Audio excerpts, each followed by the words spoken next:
Krishna tutors में आप सभी का स्वागत है। सबका साथ सबका विकास, सभी को एक साथ नमस्कार। हम इसके पहले वाली क्लास में भाषा और व्याकरण के विषय में पढ़े थे। आज हम पढ़ेंगे वर्ण और अक्षर क्या होता है। वर्ण की जो रचनाएं होती हैं वो किसी शब्द की जो रचनाएं होती हैं वो अनेक ध्वनि से मिलकर होती हैं। इसमें जो ध्वनि सबसे छोटी होती है उसे ही हम क्या कहते हैं, वर्ण कहते हैं। वर्ण के हम टुकड़े नहीं कर सकते हैं, उसे हम विभाजित नहीं कर सकते हैं। जैसे कि अ से आहा तक जो वर्ण आते हैं उसे हम विभाजित नहीं कर सकते। अर्थात हम कह सकते हैं वर्ण भाषा की सबसे छोटी ध्वनि है जिससे और अधिक टुकड़े नहीं किए जा सकते हैं। अब हम उदाहरण के तौर पे ले सकते हैं बालक। क के बाद एक ध्वनि सुनाई देती है। उस ध्वनि क के अंत में अ की गुप्त ध्वनि है। यह वर्ण की ध्वनि कहाई जाती है। हम जैसे कह सकते हैं बालक। क में क्या है, अ आता है, लेकिन इस अ की हम क्या कहते हैं, एक से अधिक क्या है, हम इसके टुकड़े नहीं कर सकते हैं। लेकिन ये क के अंदर जो छुपा हुआ शब्द है वही क्या कहलाता है, गुप्त ध्वनि कहलाता है। या हम कह सकते हैं कि यह वर्ण की ध्वनि है। वर्ण के प्रकार, वर्ण के कितने प्रकार हैं? वर्ण के हम कह सकते हैं 2 प्रकार हैं। कौन कौन से प्रकार हैं? एक है स्वर और दूसरा है व्यंजन। तो आप जानते हैं स्वर कितने होते हैं हिंदी में? स्वर 11 होता है हिंदी में स्वर की संख्या 11 होती है। अब हम स्वर पढ़ेंगे। स्वर जो है वो स्वर 11 होते हैं। स्वर अ से शुरू हो करके अ तक, और यह स्वर है।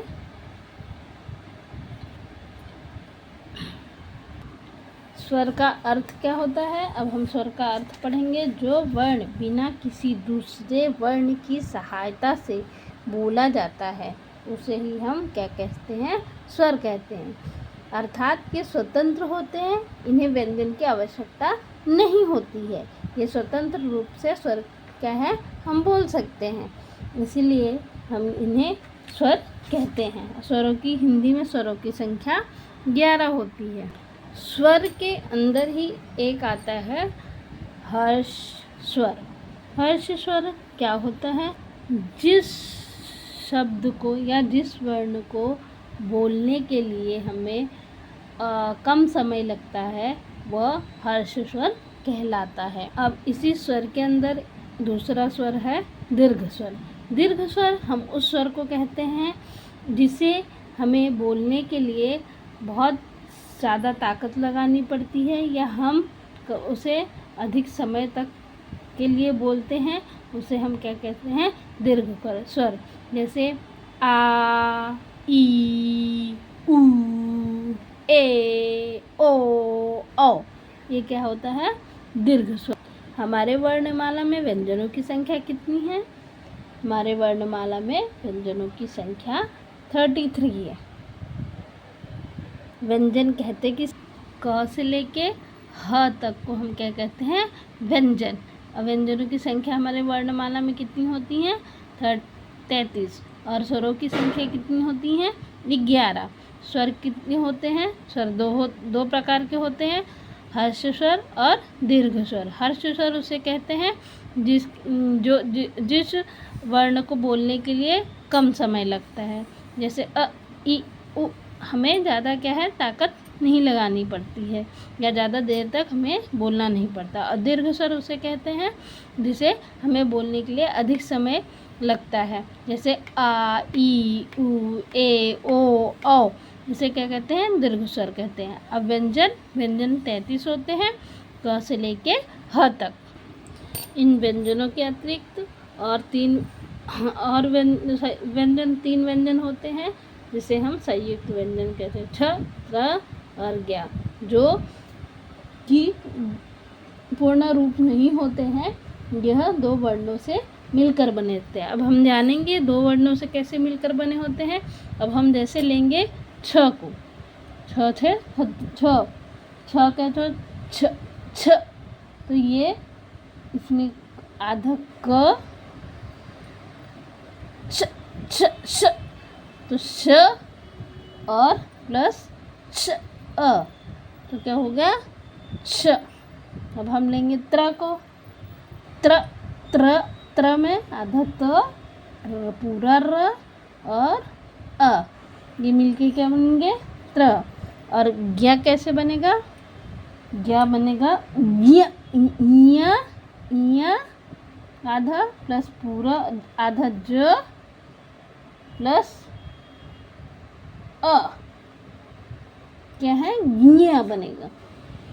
ऐसे मिलकर संयुक्त व्यंजन बनते हैं, जो अकेले नहीं होते हैं, जिन्हें हम लोग कह सकते हैं स्वतंत्र रूप से नहीं होते हैं, परंतु 2 वर्णों को मिला करके इनकी रचनाएं क्या हैं की जाती हैं। संयुक्त व्यंजन होते कितने हैं 3।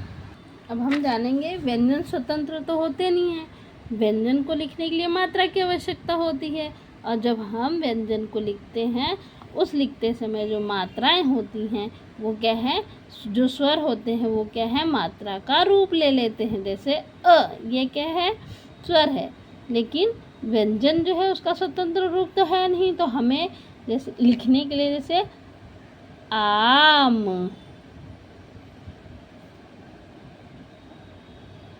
एक, तो क, तो हमें क्या है जो ऐनक ले, ऐनक, तो ये क्या है, ये मात्रा का रूप ले लेती है। कौन, स्वर।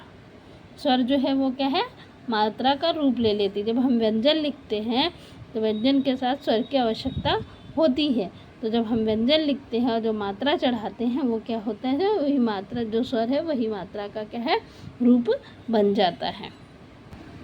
चलिए आज बस इतना ही वर्ण या अक्षर। अब हम अगली क्लास में पढ़ेंगे शब्द, शब्द किसे कहते हैं। आज के लिए इतना ही, धन्यवाद। सबका साथ सबका विश्वास, सबको एक साथ नमस्कार। प्लीज़ हमारे चैनल को लाइक और सब्सक्राइब करें, शेयर करें, ताकि जिन बच्चों को इसकी आवश्यकता है उन तक ये पहुंच जाए। धन्यवाद।